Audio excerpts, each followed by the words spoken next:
Welcome to Live Well and Flourish, the podcast that helps you live an excellent life. I'm your host, Craig Van Slyke. Today I'm bringing you the first of a new kind of episode, which I'm calling 5-Minute Flourishing. These are going to be short, focused episodes. I'll release them in between the regular episodes. They'll be a little more off the cuff, a little less produced, but I'm doing this because I want you to keep flourishing at the forefront of your mind. Remember, flourishing isn't a destination. It's an ongoing journey. All right, let's jump in. So this first episode of 5-Minute Flourishing, I want to talk to you about a saying I've had for a number of years. Comfort is the enemy of progress. I've been saying this for a long time, but recently I learned it's actually a quote from P.T. Barnum. God knows where I heard it. I'm not sure if that's good or bad. Barnum doesn't have the best reputation, but it doesn't change my belief that becoming too comfortable is detrimental to your growth and to your flourishing. If you get too comfortable, you can become complacent. It can lead to a lack of creativity, just this general feeling of stagnation. And so there's nothing wrong with comfort, but it can go too far. So if you always stay in your comfort zone, it's really not going to be great for your flourishing. If you stick with old familiar things, old familiar ways of doing things, you won't grow, you won't progress, and you won't flourish.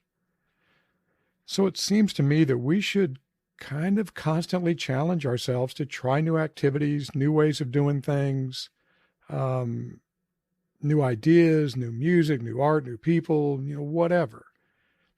In particular, I like learning new skills or gaining knowledge in some new area. I think that's a great way to grow and enrich your life. This podcast is a good example of that. When all this started, I knew pretty much nothing about podcasting, audio editing. Why is that hard to say? Audio editing, scripting, any of it. But I've learned a lot, and I found it to be really stimulating.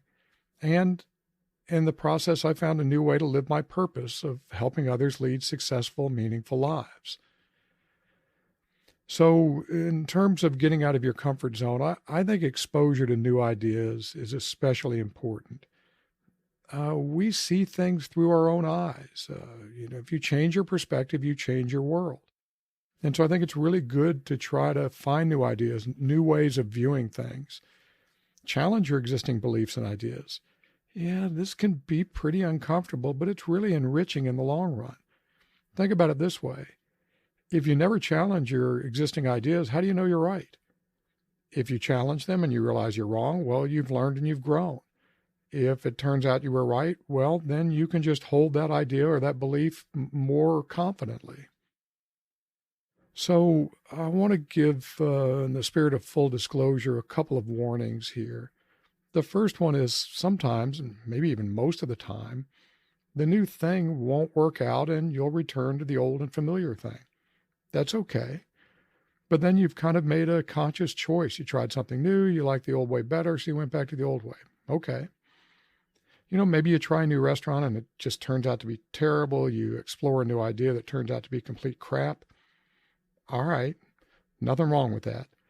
You've gotten out of your comfort zone. You've become more comfortable with being uncomfortable, if that's such a thing, but I think it is. And you've grown. The second warning is that you can take this too far. I think about the Aristotelian mean. You don't want to be, the Aristotelian mean is the kind of the midpoint, but don't take midpoint too seriously, too literally. It's kind of that point in between a vice of excess and a vice of deficit.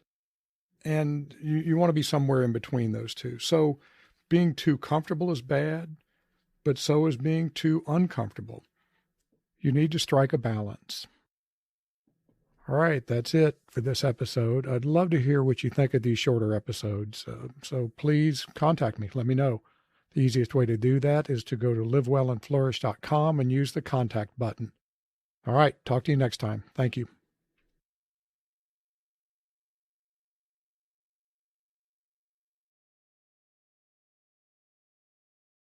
Well, that's it. We're just over 5 minutes. And like I said, I'd love to hear from you. You can contact me at livewellandflourish.com. And I'll talk to you next time.